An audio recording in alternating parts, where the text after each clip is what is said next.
Hi guys, welcome to Meeple's People Circus.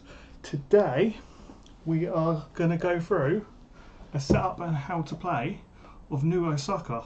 This is published by Dasso Games. I'm going to do a setup, how to play, and my review of this. Unfortunately I cannot get a playthrough of it as it is only me recording at the moment, so it's a little bit hard. So I will run through the setup of this and I will tell you my thoughts. I've played this a few times now, and yeah, I will run through everything right now. It is a nice worker placement game. It's got a bit of fighting in it. It's so far the games I've had I've enjoyed, but I will go through more of that at the end of the video. So here we go. So first off, you want to place your board in the center of the table, and then you want to gather your resources, put them to the side. So we first off start with our power cubes, or power. So this is a prototype game. All pieces at the moment are represented probably slightly different than what it will be in the Kickstarter and the published game at the end. So we have our power, we have our chips. These are the resources that you will be getting during the game to be able to buy and upgrade your buildings. So we have wood, we have alloy,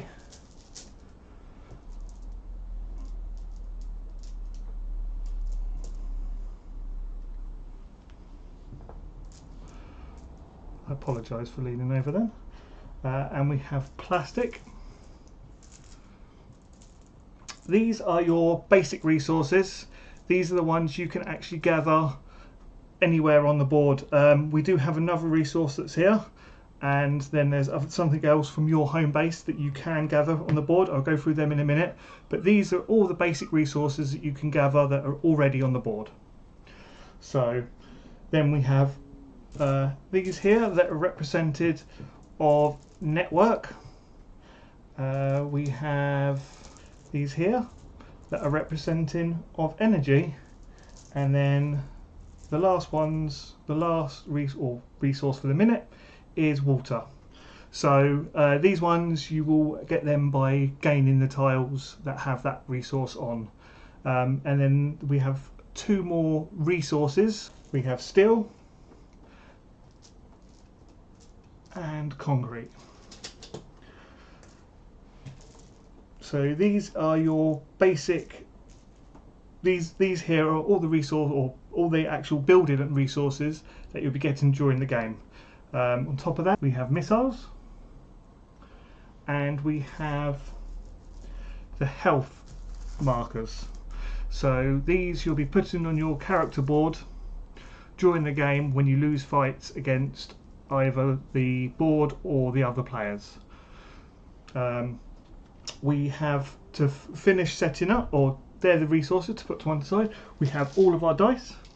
So with these dice here, we have to, when we fight other bad guys, we have to roll, say, 14. So we roll 2 dice together. So now we have all the resources put onto the side. We just place the first round marker onto the first player track. So the idea of this game is that we are rebuilding Osaka after being years of attacked by kaijus. So right now we are trying to rebuild all the buildings, gather the most resources, get the most victory points by attacking kaijus and just building buildings. So now it's time to pick your characters.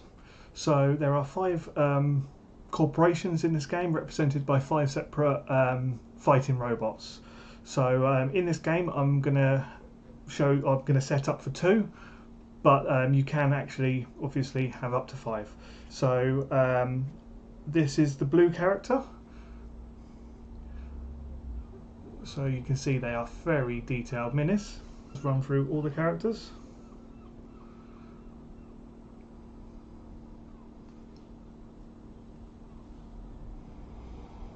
And then this one.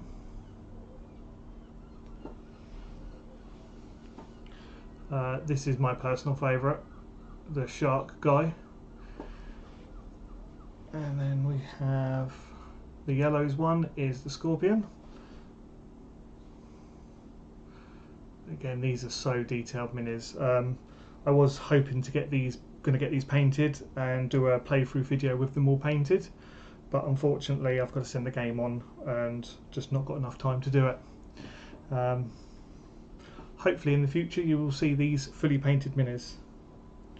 And then the other mini I have is the temple that will sit in the top of the in the centre of the board, and you can build during the game by placing new levels, by gathering the new resources, and by doing this.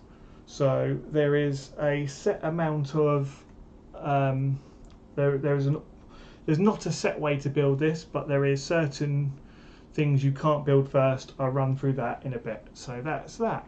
So we will take this apart. So once you have your players, you've chosen your players, you take your mini and you take the player board. So the player board here has your worker actions, so it tells you, so one worker each can either move 2 spaces, gain 3 money, move 4 spaces, gain 4 money, and so on and so forth. This here is your resources, so you upgrade this by fighting kaijus. So certain kaijus will let you upgrade these resources here and place a cube on it. The more cubes you have, the more resources you can buy of that type. So they cost you, this one here, alloy is 4 each, plastic 3 each, so on and so forth.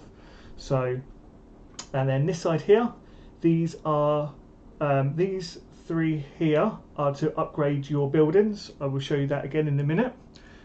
This here is missiles. This is what you use for fighting, and this one here is again for fighting. So this gives you 1 extra fight power or attack, and this one will give you 2. You see the wounds here. So during the game you can get wounded. As you go, if you gain 5 wounds during the game, you lose a worker. This is 7 and then 8, and you start losing abilities to be able to do anything. So you take that, put that in front of you or in your space, and then you grab one of these each. This one tracks your upgrade resources by here. You just move this forwards, and then your same as your jets. So, and then as you move up, this chart down here lets you track how many kaijus you have fought during the game and how many characters you have fought by the game. So this is part of a way to get extra victory points. I'll show you that on the board in a minute when setting up. So each character takes both of them boards, they grab their resource cubes, their 7 workers, their D12, and each one of their trackers. So once everyone's got all of their resources and player boards, you grab their player cards. So there's 20 of these. They all have different abilities that you can use during the fighting phase of the game. So we give these a shuffle, and then we draw 10.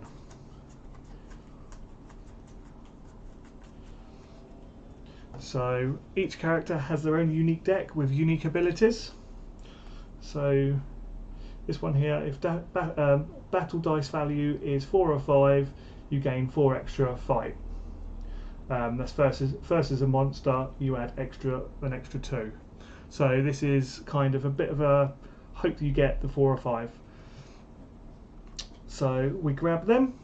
So now we are setting up our board. So with setting up our board, we have these tokens here. These are representing the kaijus that are in the city still. So we want to grab each one of these. So they are representing 4 different kaijus. So we're trying to find. So we have that one, that one, that one, and there is the final one somewhere. There we go. So we place these randomly on the board in all the locations what has that symbol on. Apart from there's 2 outside locations that don't have that. We place these face up so we know what kaijus are on the board, so we know what we can fight. So you cannot place a building in a location with a kaiju. There are certain locations you can see that have the yellow outside line. So these locations here, these are, so when you build a building on them, it obviously stops the kaiju coming, but you get an extra victory point for building on the ones with the yellow dotted line. So effectively they're the more important spaces on the board that they want to build first. And that is it. So we don't place here until the end of the second round. Oh, there's one more location I missed. So now we have all the kaijus placed on the board. We just place the spare tokens to one side. We will need them each round to add the more kaijus back onto the table. So we then get the monster deck of cards. So these represent what kaijus you can fight. They are all different. You shuffle them all together, and these will give you, once you fight them, so this one here will give you 4 victory points. It will give you an upgraded energy and 2 yen. And this one just gives you 2 yen and 1 victory point. So depending on the type of kaiju is what the how many victory points it gives you. The 3-headed ones will give you more. The ones that I say that look like a fly gives you 1. So they all give you different resources when you fight them. Run through a few. So this one here will let you have a upgrade unit and 2 yen. And yeah, just they all give you the basic ones. These will normally only give you money. So what we do, we shuffle these together. So once we have shuffled the cards, we will place 8 cards. I place them along the top of the deck board. So we place 8 cards along the top of the board.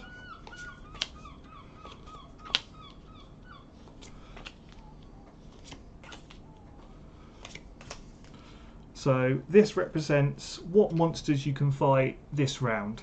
So you have to match up the monsters with what are on the board. So right now we can actually fight any of the 3-headed ones because we have none out that can fight. We have a lot of I'm not going to pronounce the names because I am useless and I can't do it. But yes, we have, these are what we can fight in the first round. So now we're nearly all set up. So what we do, we place this, we grab this lovely tile holder. We place this to the side of the board and we have to shuffle up all of the tiles. There are tons of them. So we shuffle these up. So there are 2 different types of buildings. I'll quickly show you. So we have these ones here. So these will cost you the items on the side, so 2 alloy and 2 data. As soon as you have the resources, you can build these buildings, and to upgrade it to be able to use the ability on the bottom, so this one here is you can swap a jet for a crane or a robot. I can't remember which one that is, sorry. That's a robotic, so you can swap a fighter for a robot. It will cost you 1 robot, and then you flip the tile over, and then it will cost 1 worker, but only your worker, to be able to use this action. So we have these here. These aren't double-sided, and these ones here are all represented by red, and again it will cost you 2 plastic and 1 alloy, but it will cost you 1 worker to gain a robot. So at the moment the only way to gain robots and the resources on the board, so motor, robot, sorry I'm just checking, engineering, fighter, the only way to get them is to place 2 workers on your starting location. So each player has a starting location marked on the board. So we shuffle up all the tiles, put them into the holder. So once you have all your tiles in the tile holder, you place it to the side and draw out 6 tiles and place them to the side of the board. These are the market that you can build at the moment until you replace them. So the only way to replace these are to either build them, or you can spend 2 money to be able to clear 2 tiles, or up to 2 tiles. So we have the buildings. These are now what you can build to join your game.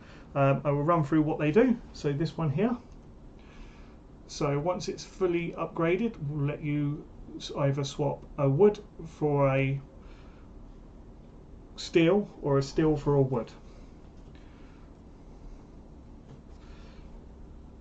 This one here is, it will let you swap a steel for another fight card or a fight card for steel. So if you've not gone down the fighting route, you might want to do that. This one here lets you exchange a water for an energy, or an energy for a water. So that is the board set up. We just need to place our building in the center. So there are 2 of these in the box. These show you what it costs to upgrade and build the temple. So I find this is definitely the hardest one to achieve. So the only one you can't build is F. That is the final one you cannot build until last. But obviously in my mind you have to build A and B, or A before B, because you can't place the top half of the tower if you haven't got the middle half. So you just place that to one side so everyone can see it. So now we're all set up. It is the time to start. So there are 4 phases per game. So we have the resource generation phase, we have the mech action phase, we have the building phase, and then the reset the board phase. So in the resource generation phase is we would each take turns to place our workers out to a location and gather the resources. One thing I have missed is your money. That is something that I missed way back when. Each player starts with 10 money each. So during this phase you don't have to place all your workers out. You might want to save them for the mech phase, for placing them onto your board location to be able to move your mech to fight or to gain money. So I find mostly I would leave 1 or 2 back to be able to do this phase. You each go until each player passes, or you use up all your workers, and then you go on to the mech phase. So this is where you would either spend a worker to move your mech either 2 locations to fight a kaiju. You can fight, once you're in a location, you can either fight a kaiju that you're in the board with, or you're beside. So right now I could fight him there, and we have him up there, so I could do that. So once you've done the mech phase and you've fought who we wanted, you can as well move your mechs onto someone else's building to try and capture that. So say if the yellow player had a building here, or say here, and they would have their cube representing it's their board, I could try and move my character 8 spaces. 1, 2, 3, 4, 5, 6, 7, 8. Perfect. So right now I could, the yellow player could either decide not to fight me and I will instantly win this, or will we go into fighting mode phase. So with this, we would both draw a card, or choose to draw a card from our hand, and then we would both roll our dice. So if we'd both roll our dice, so right now we've both got +1 battle, and then we'd both roll our d12s. So I got 1 and the yellow got 9. So for this, it would have been, if the player got 4 or 5, they would get extra 4, and this one is just a 4. So right now the yellow would win, my character would get pushed back into my building, and the yellow would keep its building. So that is one of the options for fighting. Or you can fight a kaiju, so you can either be in its location or beside its location. You would choose the card from the top, so say if I wanted to fight this one here, I would have to, the other player or myself, depending if you're playing solo or not, would have to roll for 14. So this works the same as fighting the person, so apart from the bad guy won't be able to choose a card. So you would choose a card from your hand to fight with. Exactly the same card. Oh no, it's not. The kaiju, so here I would have to roll for 14 because that is what the kaiju has up here. So I would roll a d10 or a d6. So they got 10. And then I'd roll my d12. I'm going to lose this massively. I got a 6. If the opponent's down points, 6 plus game 2. So that would be a tie. So because the opponent's has here. Oh, sorry, you can't see it. So for this card here, the opponent, if the opponent's damage is above 6 points, you gain +2. So this is +2. So it's a tie. So in a ties, the attacking character wins. So I would win, and I would take this card. I would gain, and I would gain 4 victory points for this. And then I'd be able to upgrade my missiles 1, and I'd grab 2 yen from the pile. And that is effectively the fight phase. The next phase is the building phase. So this is once you've gathered all your resources, you can choose if you're going to buy a building. So in this phase, you can reset the buildings for a cost of 2 yen each for 2, or you can buy the building at the cost on the side of the tile. So this one here is going to be 1 aluminium and 1 power. You just have to make sure you have them in front of you, and then you can buy the tile. You can place it anywhere on the board that hasn't got a kaiju in it. So once you've done that, so let's say I can buy this, I could place this here if I wanted. If I'd fought this kaiju and won, I could place this tile here. I would gain an extra victory point, and then I would place my cube to represent it's my building, and that would be my building. We'd take the Kaiju token off, put it into the side, and now when next phase, a Kaiju can't spawn in that location. So once all players have done that, it goes on to the reset phase. So the reset phase is you fill in all the cards that have been, all the Kaijus that have been fought. You place all the tokens back onto the board that have been taken off, and you fill up the buildings with new ones. And then you go back to the next phase. So this goes on for 9 phases. Down the side here, there are special victory point conditions that you can get during the game. So this one here is you have to fight this style of monster. So this is the 3-headed. I will show you on close-up camera.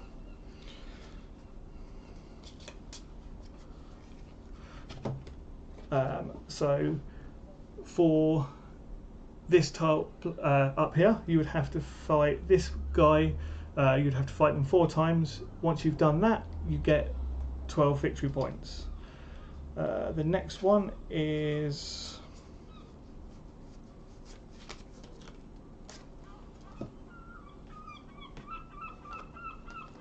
this one.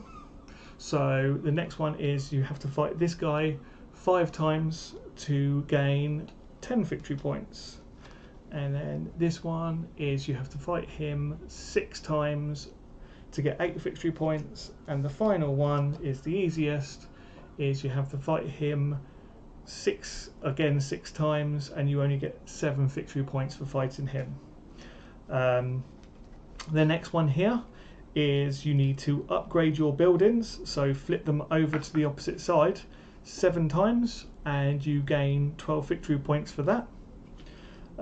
This one here is you have to upgrade the temple 3 times to get 10 victory points, and the final one is to fight the opponent robot 5 times and you gain fight and win, I think that is, and gain 8 victory points for that. So this game goes on for 9 rounds. Once all the 9 rounds are over, you count up your victory points and the winner is the one with the highest points. That is effectively the game. So I've played this a few times with a few other people. For me, I've really enjoyed this game. I enjoy that you don't have to fight if you don't want to. I like the fact that I've won it by concentrating on just building. My first game, I was concentrating on just building buildings, getting all that done, and I won quite considerably, I think, with that. My second time I played it, the other player was concentrating so much on fighting the kaijus, trying to get so many extra points for fighting the kaijus. They actually got to the point where they had lost a lot of their workers, they couldn't move as far, where they'd got so many wounds for losing so many fights. Because once you've used your 10 fight cards, your special cards, you only gain more by being able to buy a card that has that ability to gain more on it. So if it doesn't come out on the tile, the amount when you're drawing tiles, it's going to be a very hard game to be able to fight the higher powered kaijus. So sometimes for me, I find the building aspect is the way that I can get the win. But yeah, this game is, it does, I think it's, so yeah, this game's about 90 to 100 minutes. I think my first game it took a bit longer, but that was because I was learning. But if you don't mind your long worker placements, it's definitely one for you. I love the minis on this. I know with the Kickstarter campaign, the resource tokens are going to be all represented by different materials, different shapes, so it'll be a lot easier to tell what each resource is. I think there's going to be more minis. I think some of the bad guys there might be some additional extra minis in the game. I love the tower. I mean, it's just such a nice little touch. Yeah, it is a really enjoyable game. I've definitely really enjoyed this. I wish I could show you a playthrough of it. It's something I was hoping to do. Unfortunately, I have to move the game on to another reviewer now, so missing out on that chance. But hopefully, if this funds and I get sent a copy, I'll be able to show you a full playthrough, and I will try and get a nice 4-player game of this. But yeah, definitely, if you enjoy your worker placements, if you like your worker placements with the fighting, so say kind of I'm not gonna class it the same as Champions of Midgard, but it's got that feel of you have to sort of decide what way you're going. So like with Champions of Midgard, you have to go, am I going to fight? Am I going to do the resourcing, sort of that sort of side of things, where this is kind of the same. I do like how pretty much every game is different because the amount of tiles, the amount of cards, so the kaijus always have different resources to gain, to upgrade. Yeah, it's definitely a really enjoyable worker placement. If that's your thing, this is definitely one to check out. It will be on Kickstarter at the end of August. Not 100% sure, so this might be released around then, or I might have released it beforehand. But definitely check it out, guys. There are a lot of other videos for this game, but this is the newer version of the game, so yeah, it's the one that they will be releasing. It's definitely an upgraded version since the old game. So yeah, please check this game out, and please support me on YouTube, Kickstarter, Facebook. Please consider thinking about my Patreon. £1 a month, it's going to help me out massively. It will let me upgrade my equipment, just get better videos and more live streams for you. Make sure you check out mine and Darius's top 10s. We've been doing them lately. We have a lot of them coming out, so make sure you check them out. They're live on Facebook. And yeah, thanks again for watching. I will see you in the next video. Bye.